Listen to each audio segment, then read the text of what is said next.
Donc, Léonidas Kalogiropoulos, PDG fondateur de Médiation et Arguments et d'une masse assez considérable d'entreprises quand même, Léonidas, parce que là, en toute transparence, on discutait le temps que tout ça se mette en place.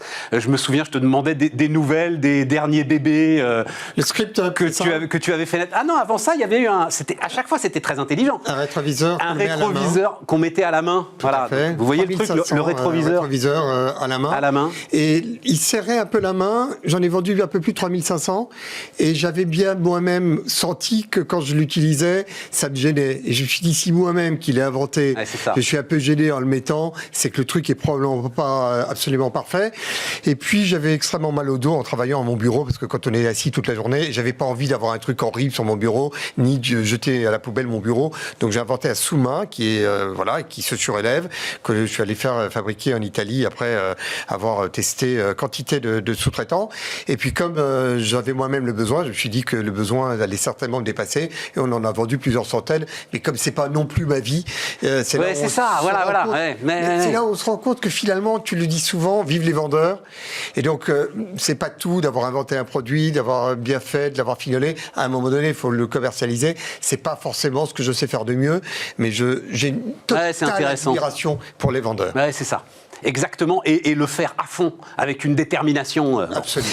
Donc, EPR, Entrepreneurs pour la République, dis-moi ce que c'est. Alors, c'est une plateforme, ça en revanche, je vais le faire à fond, parce que c'est la poursuite concrète de l'entrepreneurialisme. L'entrepreneurialisme, c'est une doctrine très simple, c'est l'idée que la principale richesse de la nation, c'est l'esprit d'entreprendre de ses citoyens, et que c'est la meilleure manière de répondre à tous les besoins d'intérêt général, de mobiliser les entrepreneurs, d'avoir, j'allais dire, une armée d'entrepreneurs mobilisés derrière chaque problème d'intérêt général.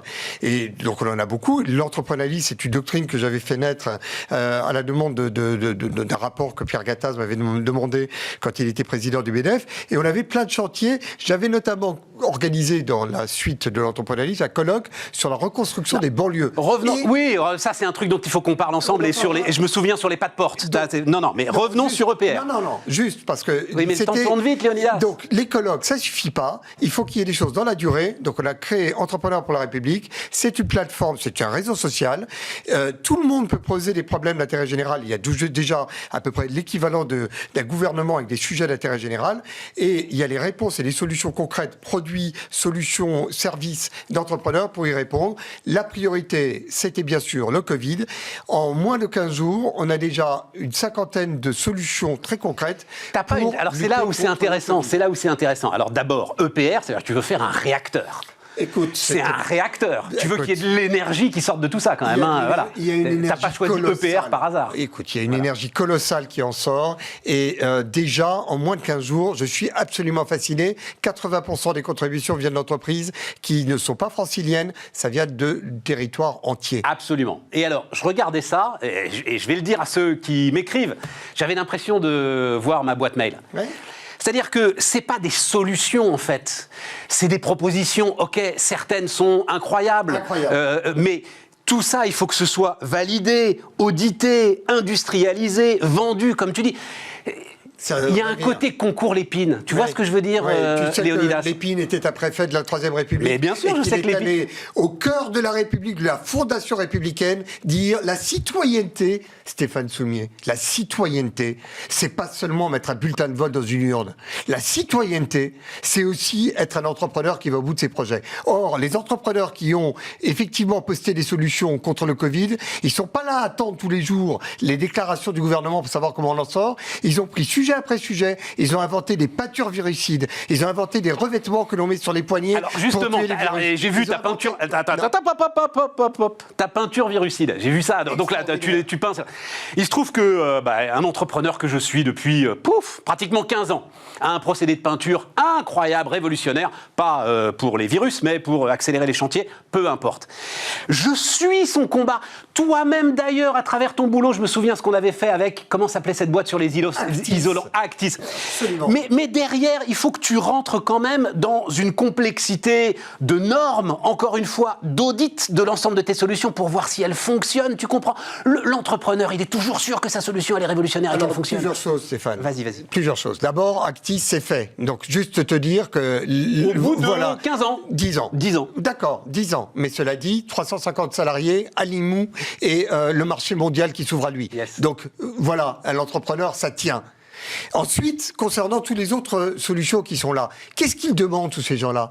Et pourquoi ils m'appellent au-delà de la plateforme? Ils m'appellent parce qu'ils essayent désespérément d'avoir un interlocuteur dans l'appareil d'État qui audite et valide l'efficacité de leurs produits. Et tu sais ce qu'on me répond, parce que c'est quand même fondamental. Je ne donnerai pas les noms, mais on me répond... Non, mais on du va côté pas de l'État. Oui, du côté de l'État. On ne va pas les valider quand bien même il y a 50 solutions, parce qu'il faudrait un appel d'offres pour être certain de les avoir toutes. Première chose... Est-ce qu'on a lancé un appel d'offres pour mobiliser les taxis de la Marne? C'est quand même intéressant. On est en guerre, soi-disant, et il y a des solutions, ils sont là, tout le monde les regarde en disant oui, elles sont probablement intéressantes, mais avant de les tester, il faudra avoir un appel d'offres, et il faut attendre la deuxième réponse qui m'a été donnée, parce qu'elles vaut son pesant d'or. De toute manière, on ne les auditera pas et on les validera pas, parce que si on devait les tamponner et les expertiser et dire que c'est efficace, si jamais il y a un malade derrière, eh bien on en portera la responsabilité, et la responsabilité de l'État pourrait être engagée. Donc il faut juste entendre quelque chose qui nous concerne tous. Nous sommes tous des entrepreneurs, nous sommes des citoyens. On a l'amour de notre pays chevillé au corps et nous sommes capables de le défendre. Si certaines de ces solutions, ne serait-ce que la moitié de cinquantaine de solutions qu'il y a sur la plateforme, fonctionnent, on est capable de réouvrir la totalité de l'économie française avant l'été.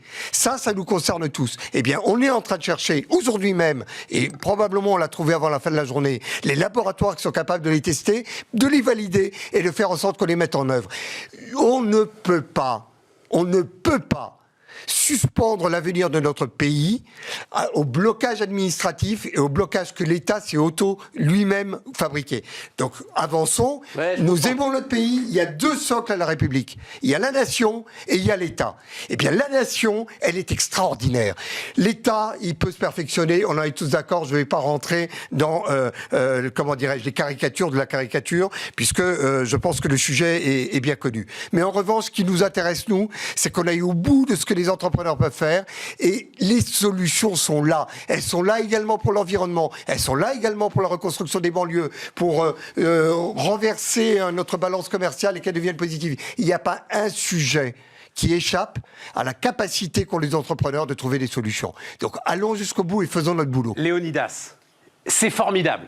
Ok, une fois que j'ai dit... Non, ils sont formidables. Je ne voudrais pas qu'on puisse laisser penser qu'un inventeur génial, que 1000 inventeurs géniaux ont la solution à beaucoup de nos problèmes, parce que c'est pas vrai. Si, voilà. C'est vrai. Non, Léonidas, bon Dieu, non. Parce que derrière, tu as des sujets d'industrialisation, derrière, tu as des sujets de coûts, derrière, tu as des sujets de fabrication, derrière, tu as d'infinis sujets pour qu'une invention devienne une solution. Je vais répondre. D'abord, mais encore une fois, tout ça est formidable, bien sûr. Sur la question du Covid, tout ce que l'on a là et tous ceux qui sont en train d'arriver, c'est une filière industrielle. Nous avons la première pandémie du 21e siècle. On est tous conscients que d'abord, on ne va pas s'en débarrasser en quelques semaines. Et la deuxième chose qui est fondamentale, c'est que c'est la première probablement d'une longue série. On ne va pas constamment confiner le pays pour faire face à ces situations. Donc on doit être capable de vivre normalement en pandémie. Donc on a des solutions industrielles. Si on est capable de mettre un peu d'argent pour créer la filière industrielle, bien entendu d'abord, c'est infiniment moins d'argent qu'une journée de confinement du pays. Il n'y a pas de souci là-dessus. Et donc l'investissement sera rentable. Et non seulement il sera rentable pour notre pays, mais on sera capable d'exporter notre savoir-faire.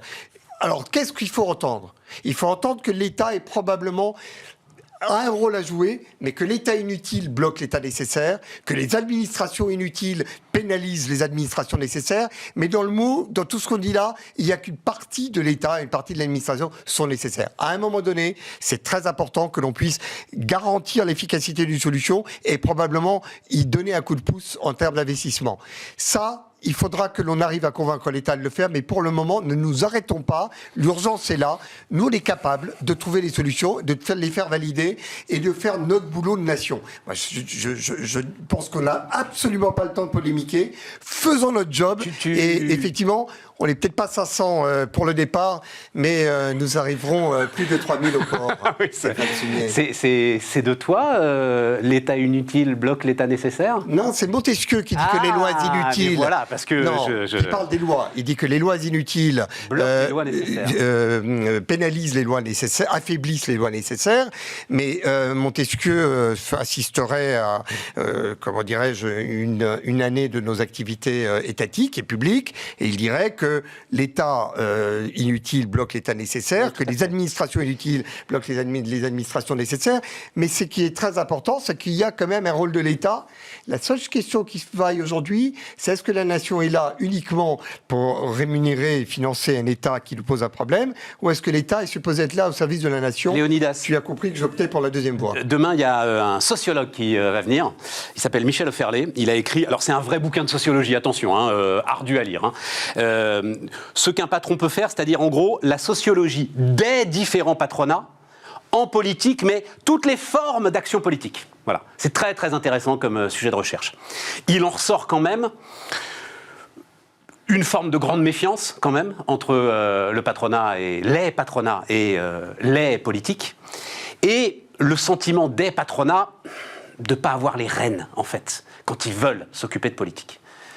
C'est une manière d'avoir les rênes, ce que tu nous décris là, mais il nous reste une grosse minute. On va dire l'essentiel en moins d'une minute. La citoyenneté, Stéphane Soumier, c'est l'esprit d'entreprise. C'est de dire quoi? Qu'est-ce que c'est un entrepreneur? On le sait ici mieux que nulle part ailleurs.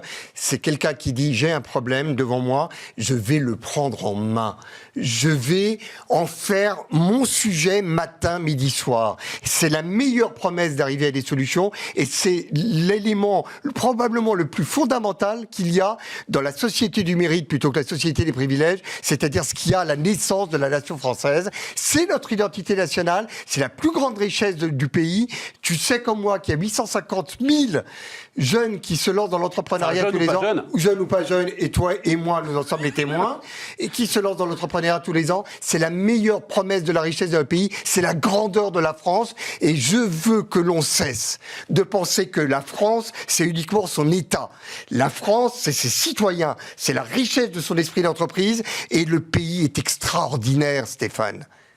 Et ça, c'est ce qui fait que nous nous battons pour notre pays, et que Entrepreneurs pour la République, ça ne va pas marcher sur les plates-bandes de l'État. L'État, c'est l'État. Mais nous, il faut qu'on pousse la citoyenneté, le territoire de la citoyenneté jusqu'à ses confins et ses frontières. C'est ce que nous allons faire sur tous les sujets. Léonidas, je vais découper les punchlines de cette interview, puis je vais en faire les slogans de Bismarck, parce que je crois que tu es sans lui qui en parle le mieux, en fait. Écoute, en tous les cas, je suis ici heureux, et ici, je me sens chez moi.